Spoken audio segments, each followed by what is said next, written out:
everybody for coming tonight. I have a couple of additional announcements and one that I want to talk about again. We still need volunteers for communion.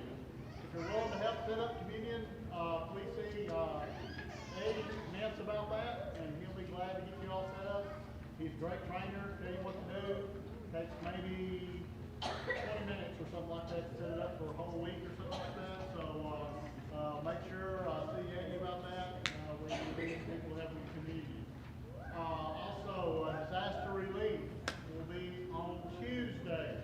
Don't know if Don's going to be able to go or not, but if you'd like to see Don about what goes on down there, like to go down there and pack up, I'm sure he'll be glad to tell you where to go. They'll be packing on Tuesday.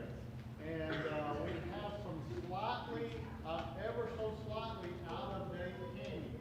I'm sure nobody likes candy. So we have some that we would like to give away. And we would like to have some of that. It's some of the very nice chocolate, Beer old Roche. some of that stuff we can't say. But anyway, if you'd like some candy, please fill up after the service, and we'll be glad. If you work in a office, teacher, anything, Come see just Phil. get it out of the way to make room. You need to make room for other supplies that may be coming in, okay? See Phil about that. That's all the announcements that I've got tonight. Everybody make plans for family weekend, and make sure you look at the schedule and the bulletin about that. We got a lot of activities going on this weekend, and let's all join in song service.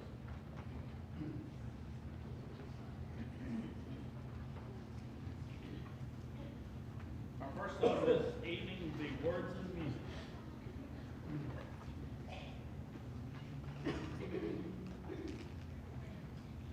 You are the words and the music. You are the song that I sing. You are the melody. You are the harmony. Praise to your name I will bring. You are the Lord of lords. You are the mighty God. You are the King of all kings. So now I give back to you the song that you gave to me. You are the song that I sing. Oh, you are the words and the music. You are the song that I sing. You are the melody. You are the harmony.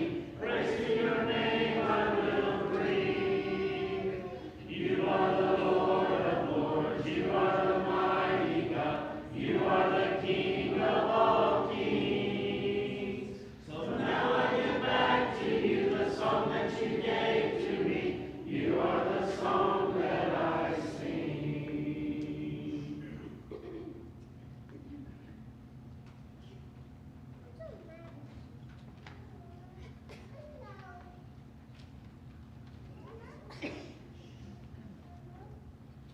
Let us pray. Father in heaven, Lord, thank you for this time we have set aside to come together as a congregation and worship you. We pray that as we worship, that it glorifies your name and it's well pleasing to you. Father, we thank you for the weather we've had, the incoming cool down we're going to have. We thank you for all the blessings you give us. We thank you most of all for Christ and his sacrifice that was made on our behalf. And thank you for the punishment that we deserve. Father, help us to be more like him. Mold us.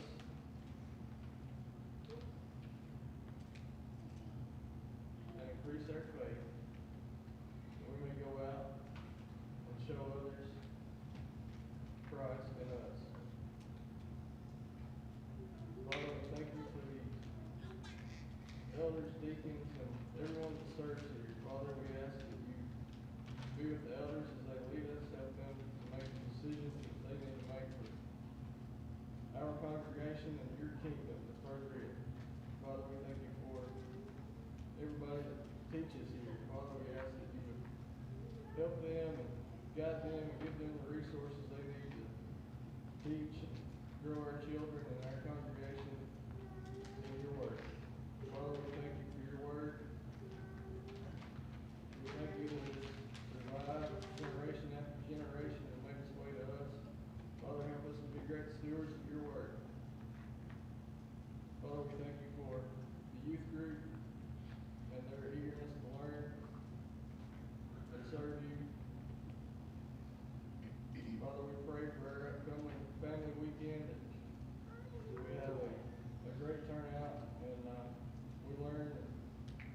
we're closer to you. And we learn how to raise our kids in the difficult times that we have. We would lean on your word, and we would use it to guide our children and guide our lives in the direction you have us to go. Father, we ask that you be with those that are sick and not able to be here. Bring them back to their much wanted help and guide us to them in any way that we may help them. We ask that you be with those who have lost loved ones and comfort them as only you can, and guide us also to them. We may offer them some comfort as well. Father, we ask that you be with our first responders, our teachers,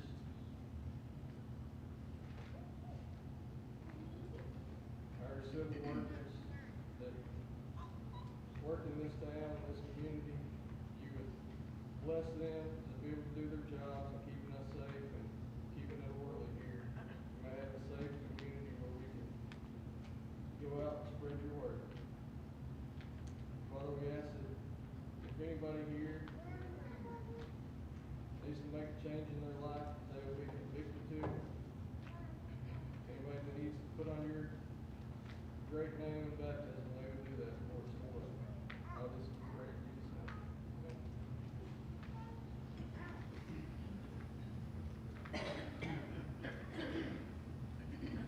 Our next song is Anywhere Is Home.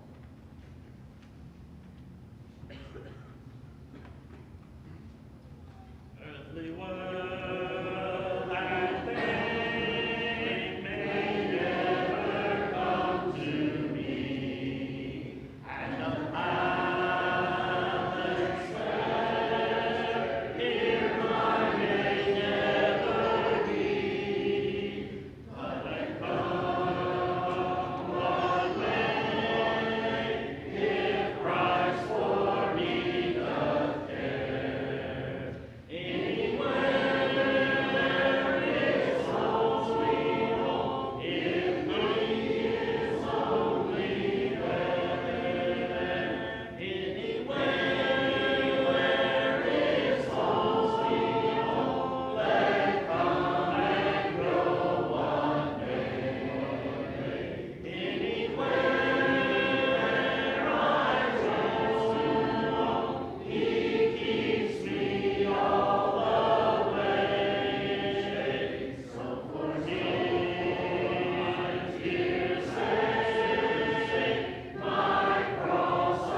Glad to see you back with us this evening. I hope that if you have a Bible, you can be making your way over to Acts 23. Acts chapter 23, as that's where our study's going to come from this evening.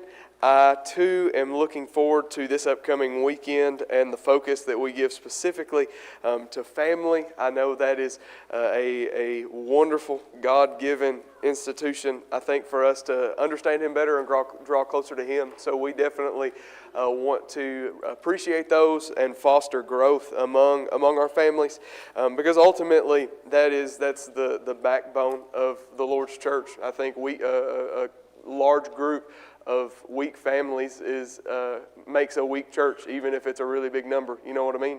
But I think that any number of strong families that come together make for a really strong group of God's people. So I hope that you can be with us and be a part of that. Hopefully at this point you're in Acts chapter 23. You might not remember exactly what is on the screen behind me in front of you, but I assure you it is there. And so if you know the way that episodes of Friends are titled, then that's the way that this one is titled, the one where 40 men starved to death.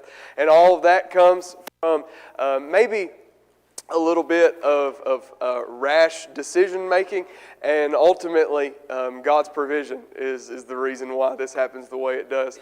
But if you recall kind of where we followed Paul up until this point, when we get into Acts chapter 23, you see that he is right in the middle of kind of giving his defense. And you remember last week we walked through Acts chapter 22 where he kind of relived the road and where he relived his own conversion.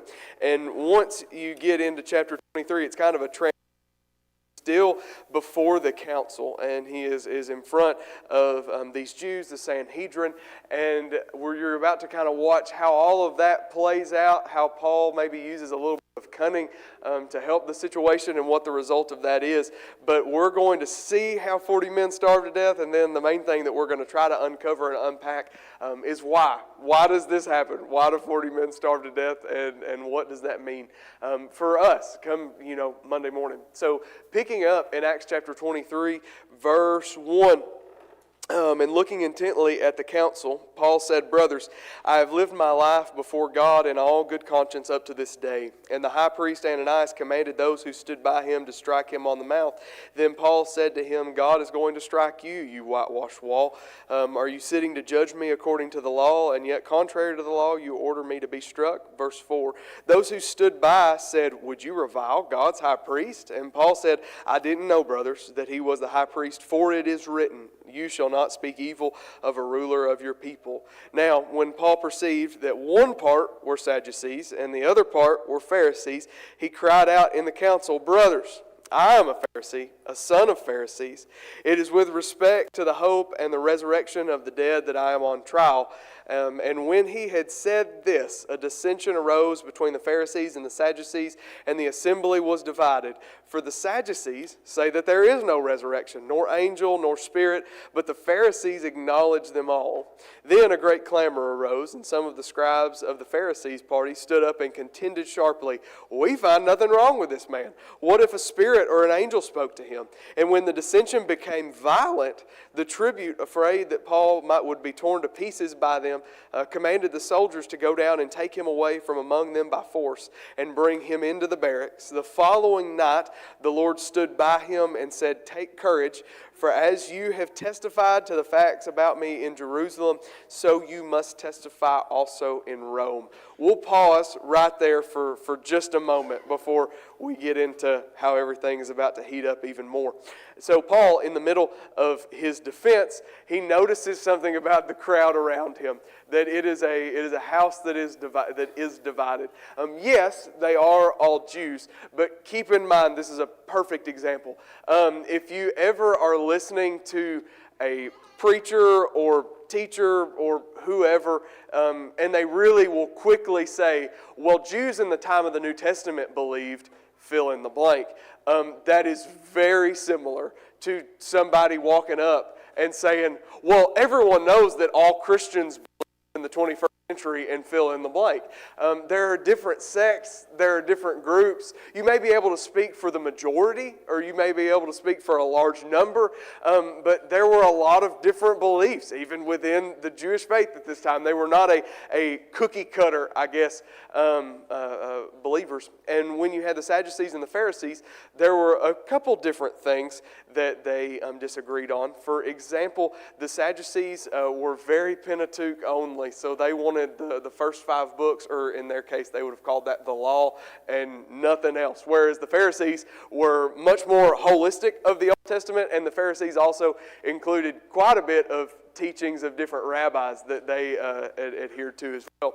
And just among other differences, that kind of kept them in contest with each other, and that kept their heads butting. And Paul, realizing who he was surrounded by in a house very divided, just made an open and an honest, but maybe a very calculated statement where he talks about the reason why he is even on trial to begin with is what? He has a hope in a resurrection. Ultimately, that's the same hope that each and every one of us have as well, right? The entirety of eternity comes down to us resurrecting from the dead the same way that Jesus did, by the same power that Jesus did. Like that is literally the good news of the gospel.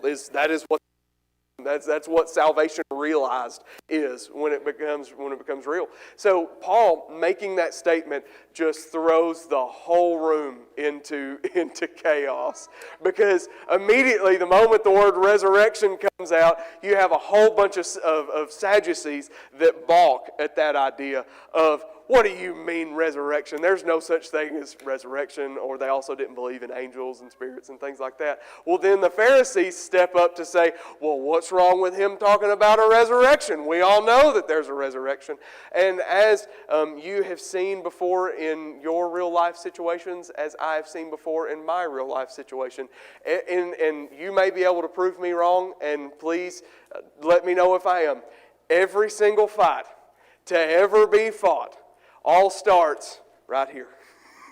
All starts with people jawing back and forth at each other. And it's no different. The Pharisees get at the Sadducees get at the Pharisees. They begin to share some words, and it quickly turns violent. As you look back to the text, the reason that they pull Paul out of the situation is they're afraid he's going to be torn to pieces. Verse 10, and when the dissension became violent, the tribune, afraid that Paul would be torn to pieces by them, commanded the soldiers to go down and take him away from among them by force and bring him into the barracks. So this gets pretty heated pretty quickly, and it ends up playing, I suppose, in Paul's favor to kind of remove him from the situation. And kind of the story of the 40 men and their vow and God's plan all happens based on this. So we're going to come back to this thought, but I want us to continue further into the text before we get there. So what they decide to do, starting in verse 12, is they have a response and they have a plot for this, because they're pretty heated. Emotions are pretty high. So verse 12, when it was day, the Jews made a plot and bound themselves by an oath neither to eat nor drink till they had killed Paul. There were more than 40 who made this conspiracy. They went to the chief priests and elders and said, we have strictly bound ourselves by an oath to taste no food till we have killed Paul. Now therefore, along with the council, give notice to the tribune to bring him down to you, as though you were going to determine his case more exactly. And we will be ready to kill him before he comes near. So the plan, and keep in mind just how rash of a vow this is, they very literally say either Paul's going to die or we're going to die. And it also almost, I believe, kind of shows a level of their confidence in how confident they are they're actually going to be able to kill Paul, because you typically don't put your own life on the line if you're 50% sure that you're going to be able to carry it out, or if you're 30% sure you're going to be able to carry it out. So there's a pretty high level of confidence that they can kill him. And so they immediately go back to the council and say, hey, reach out to the tribune or the guard and have him bring Paul back, and it'll all be under the guise that we're going to determine something in his case. But as he's making the transition from point A to point B, he's just never going to get there. We'll have an ambush laid. You don't have to worry about anything else. We'll take care of it. We'll handle it, and we'll kill him. And as they are communicating this plot and this plan, verse 16, some ears overhear it of Paul's nephew. So now the son of Paul's sister heard of their ambush, so he went and entered the barracks and told Paul. Verse 17, Paul called to one of the centurions and said, "Take this young man to the tribune, for he has something to tell him." So he took him and brought him to the tribune and said, "Paul, the prisoner, called me and asked me to bring this young man to you as he has something to say to you." The tribune took him by the hand and going asked him privately, "What is it that you have to tell me?" And he said, "The Jews have agreed to ask you to bring Paul down to the council tomorrow, as though they were going to inquire somewhat more closely about him. But do not be persuaded by them, for more than 40 of their men are lying in ambush for him, who have bound themselves by an oath neither to eat or drink till they have killed him. And now they are ready, waiting for your consent." So the tribune dismissed the young man, charging him, "Tell no one that you have informed these things." And picking up in verse 23, you have a plan. The Jews weren't the only ones with the plan. There were the tribune had his centurions who also had a plan. As they get together a few hundred soldiers and horsemen and spearsmen, as they are going to take Paul at the third hour of the night, roughly would have been 9 p.m., and transport him out of there altogether to save his life. And the chapter closes out with a letter being written to Claudius Lysias, to his excellency the governor Felix, a letter written to Felix explaining why Paul is being sent there so quickly. And the other thing that you notice in that letter is down around verse 28, 29, he makes it clear, like, we tried to put him on trial to figure out why he's on trial, and we still really don't know what he's guilty of. But the reason that we don't have an accusation to send along with this prisoner is because there was a big uproar, and then they tried to kill him, and he's a Roman citizen. So to save his life, we just shipped him up and out, and here he is. Here's the prisoner. Maybe you can find out what he's guilty of. Very reminiscent of the trials of Jesus, right? When he's passed around from one trial to the next, and everybody's looking at each other and shrugging like, I don't know what fault we find in him. I don't know what he's actually guilty of, but yet he's here. And the same deal with Paul. So as he concludes out this chapter being swooped away and saved from his imminent death, I can't help but think, first and foremost, we sometimes just zone in and focus on Paul because he's the main character in this part of Acts. He's the main person to follow in this part of Acts. But my mind does also drift. I wonder about those 40 plus men that made that oath. Like, did they hold to it?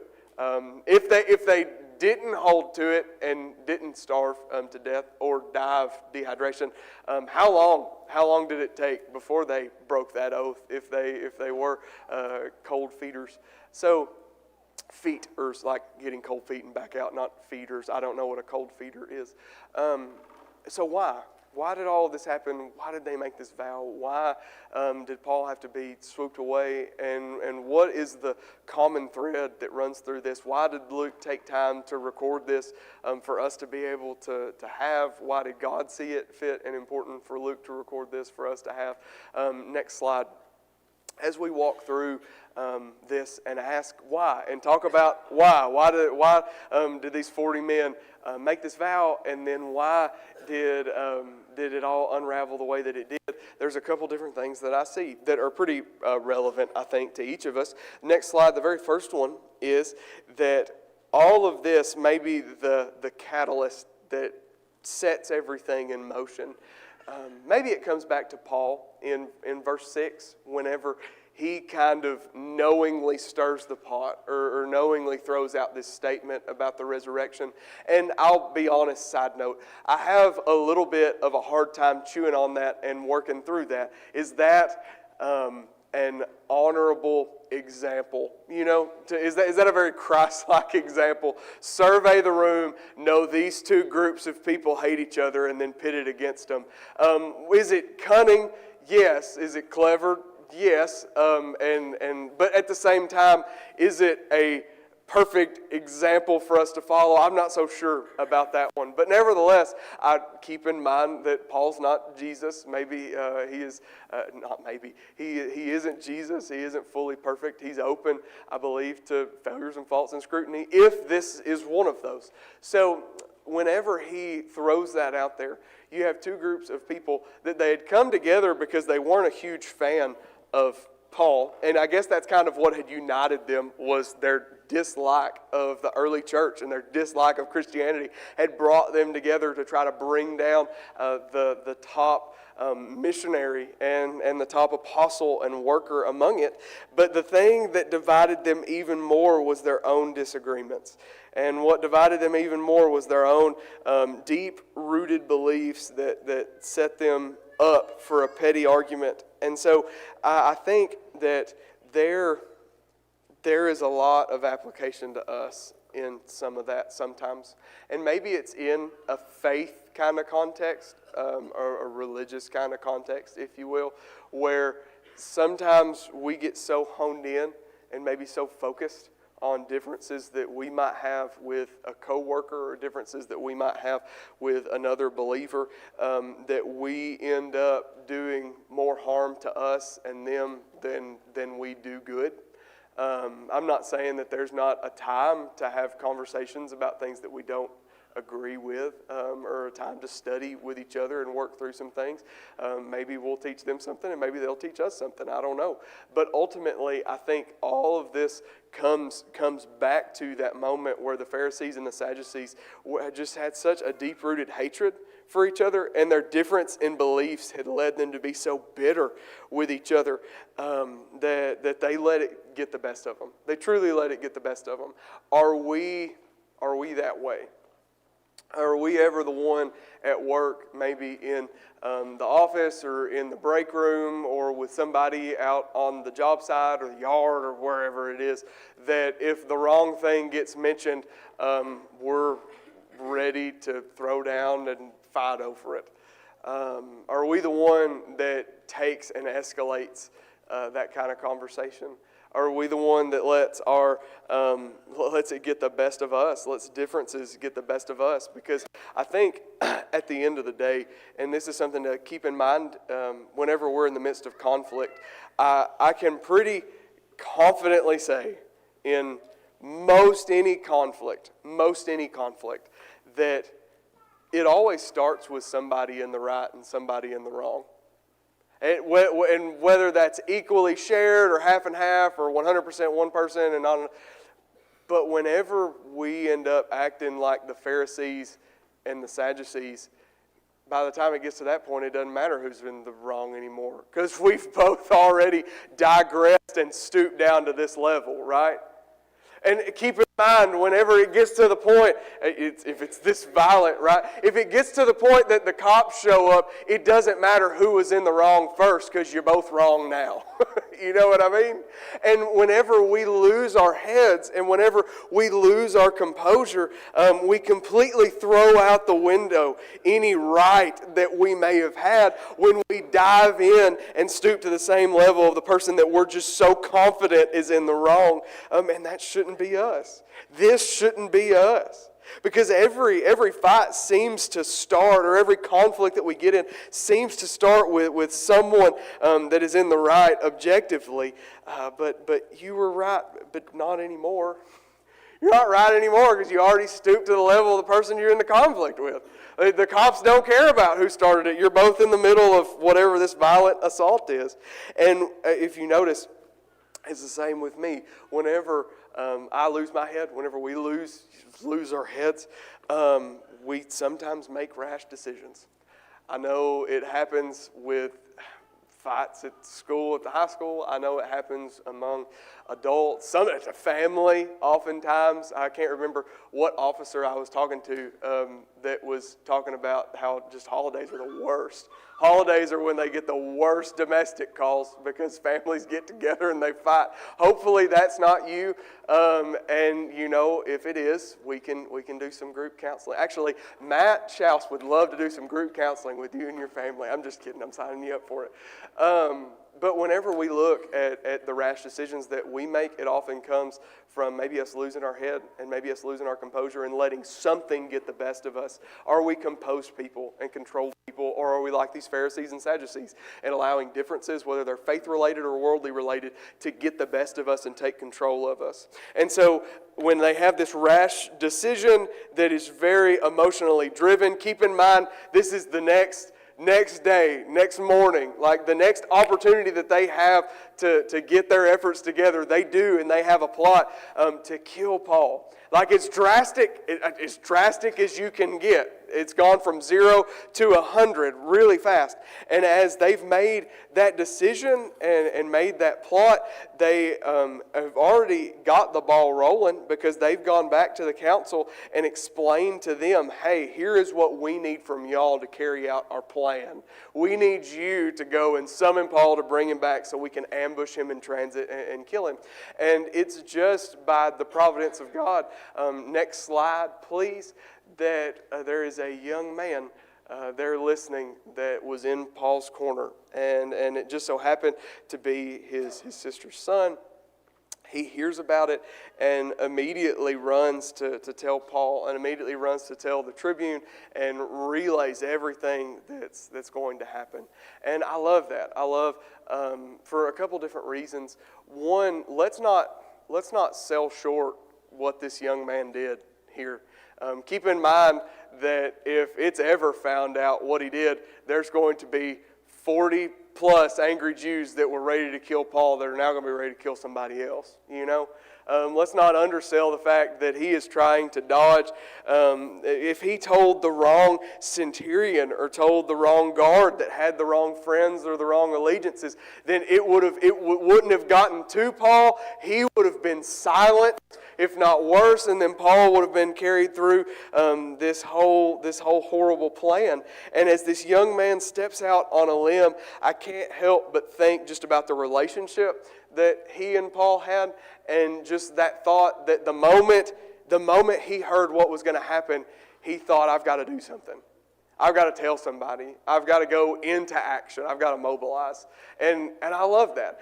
I trace that back to maybe the connection that he had with his uncle, that he had with Paul. And he either saw a combination of their own personal connection, or he saw the value that Paul brought into the ministry that God was working him into and through. Whatever conglomeration of reasons, he was there and ready. And I don't want to immediately skip over the fact that Paul's life was saved by this presumably young man. And it leads me maybe to ask the question, and this is maybe a little bit more for our adults. I'll put some of it on our young people, but a little bit more for our adults. Just odd thought, random thought, middle of the week office thought. Do you have a young person in your corner that is not a part of your bloodline or family, that if they heard of something that was terribly going to happen to you, they'd risk everything to warn you about it? Do we have somebody that we've mentored, or somebody that we've built a relationship with, or somebody that we've loved on, or somebody we've cared for? And maybe they're not young anymore. Maybe they've grown up now and it's somebody from 10 years ago or 20 years ago. Or maybe it's somebody from 20 minutes ago that you loved on before service even started. I don't know who it is. But have we opened up that kind of relationship where they would go to bat for us and we would go to bat for them? Because I ultimately believe that's what mentorship is designed to be. That's what Paul and his nephew had. That's ultimately what the church is supposed to be. And I see it all around us in different things. I know I made an announcement in the 20s and 30s class this morning about a young women's sewing course, and that opportunity just to spend time together and learn a new skill and grow closer with each other. I know that relationships like that are powerful whenever we start talking about mentorship, whether that's in a Luke 5 this morning discipleship kind of context, or an Elisha kind of context, or if it was this last Wednesday, I was visiting Ronald in the hospital, Ronald Driver, and I was talking with Miss Pat, and it was interesting. I was just asking her how things were going at home with Mr. Bill and the nurse that they have that's coming and being with him quite a bit. And it was beautiful to watch her light up and talk about how she taught that nurse how to make biscuits from scratch. And it's just neat to see little relationships like that that get built and get brought almost out. It feels like out of nowhere sometimes, doesn't it? And that kind of mentorship and that kind of connection with younger people is something that I think we're all designed to have. And it just takes that initiated. It takes that first step. It's not all a one-way street. I think we should all desire it. I think our younger ones should desire it from our older ones. Our older ones should desire it from our younger ones, and maybe overcome some of that beginning awkward and talk about, I don't know, football, even if you're not into football, or talk about whatever their interest might be, or you guys talk about gardening, even if you don't care or know anything about gardening. And whenever we're willing to bridge those gaps and span those gaps, we'll realize that what comes out on the other end is much more valuable than any of the introductory awkward that we first worked through. Paul seemed to have that with this young man, and it was family, it was a nephew, but I don't think that we should put those familial bounds upon it. The reason that Paul was saved and one of the main people that God works through in this chapter is this young man that just goes and warns, risks his own skin and his own life. Because keep in mind, Paul's gone and transported out of the city, but who's still there? This young man. Who's still there in this super volatile setting? This young man is, and he risks all of that just to save Paul's life, and that's huge. And then the very last thing that I want us to see, the reason why 40 men starved to death and Paul survived. Last slide, verse 11. The following night the Lord stood by him and said, "Take courage, for as you have testified to the facts about me in Jerusalem, so you must testify also in Rome." I know we've identified maybe Paul's cunning in that courtroom kind of situation to say something that shakes everything up. I know we've also identified that there is a young man that is at work and willing to step out on a big limb to warn and try to save Paul. And even another character that we haven't even mentioned yet is you have a tribune that is willing to move mountains and pull people and get everything organized for Paul's escape, all last minute, all at nightfall. Not an easy feat. I'm going to assume that it wouldn't be easy with a cell phone to get together 200 soldiers with 70 horsemen and 200 spearmen to go to Caesarea by 9 o'clock tonight. Like that's not easy, even with all of the means and capabilities that we have today. But he goes and moves mountains to get Paul to Caesarea. And again, part of that's because of his Roman citizenship. But another aspect of that is him just going completely above and beyond in every way, shape, and form to save Paul. So you have all of these people that are at work for Paul's life, for Paul's benefit. But ultimately, all of this happens because God has a will and a plan, and Paul has a purpose. That's the reason that all of this takes place. It all traces back to something bigger than just Paul and Pharisees and Sadducees and nephews and tribunes are at work in Acts chapter 23. Someone bigger is at work. And it hinges back to verse 11. That following night the Lord stood by him. So God appears to him and says, Paul, take courage. For as you have testified to the facts about me in Jerusalem, so you must also testify in Rome. In such a short statement, he validates everything that Paul said up to this point. He said, Paul, you are being scrutinized by these Jews just for telling the truth.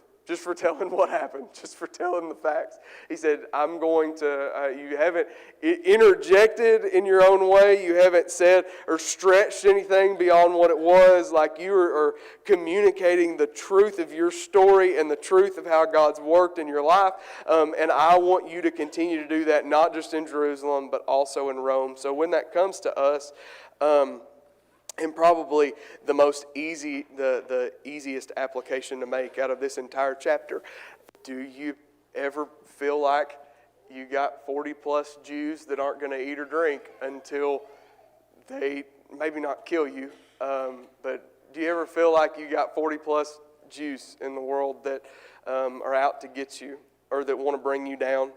Or maybe they're at school and they want to see you do something ridiculous so they can all point and laugh and make you feel stupid in front of everybody else. Or maybe there are people at work that are holding on to a mistake from 40 years ago, or maybe a group of people at work that look at you like a holy roller that thinks you're better than everybody else, and they act in ways that make you feel like, man, they just will not rest until they won't eat or drink until they brought me down, and they're so incessant that it feels like they've taken an oath that either I'm going to die or they're going to die, either one, because that's the exact situation that Paul finds himself in.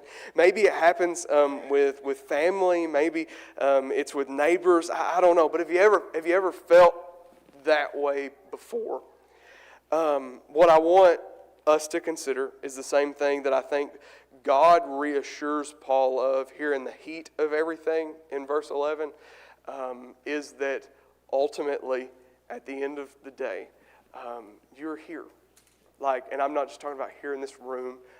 You're here on this earth, and God saw it fit to be that way. God saw it fit, whether it be the family that you're placed in or the sphere of people that you find yourself around. There is a reason. There's a purpose.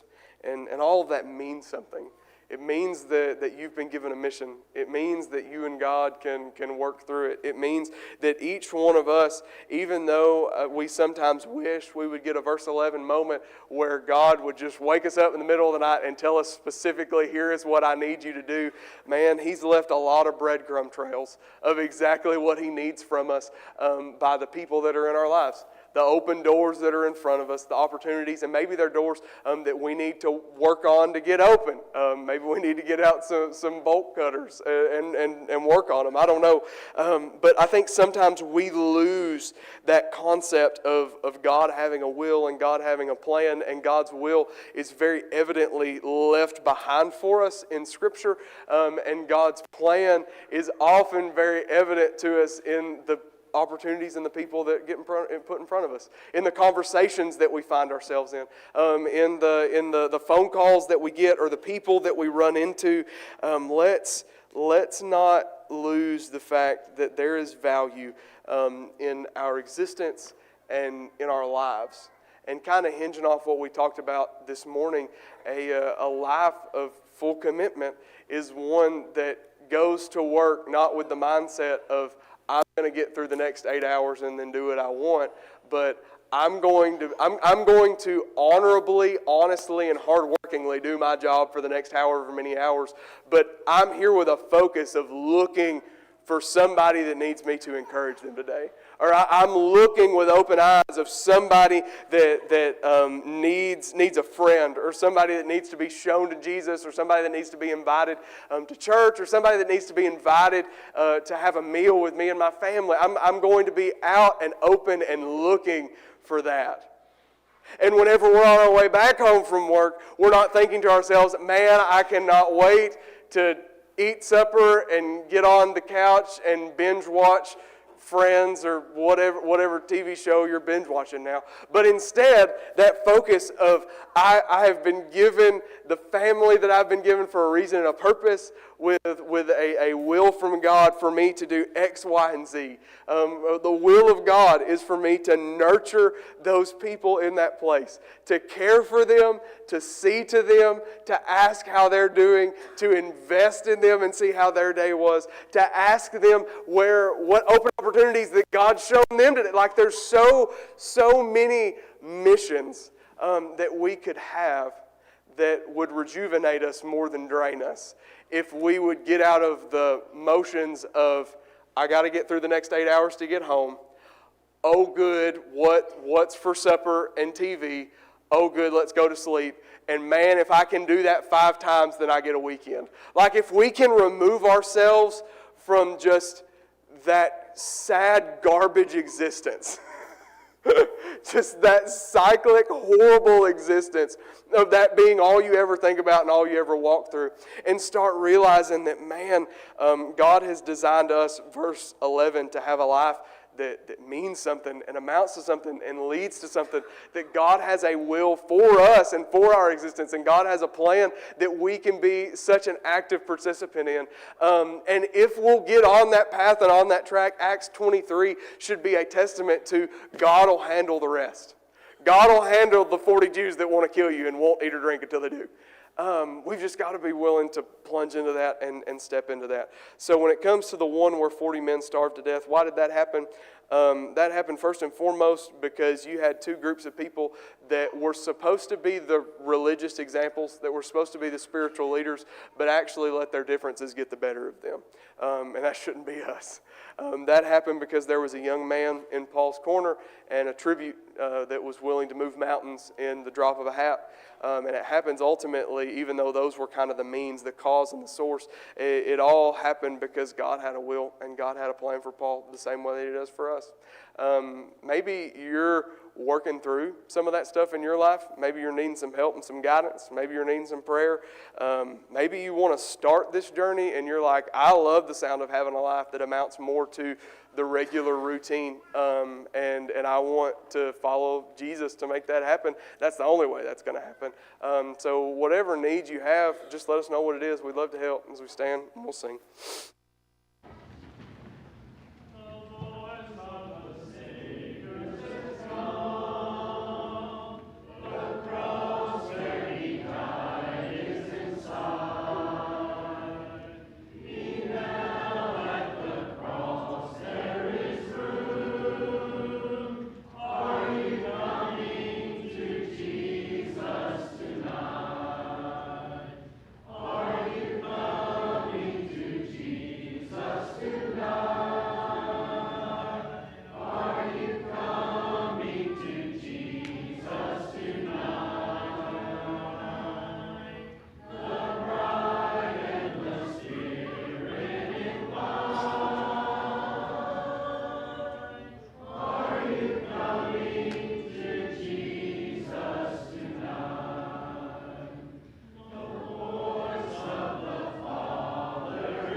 Lord's Supper is prepared for those who are not able to take it this morning. If you would like to go back there this time, you'll be known where to go.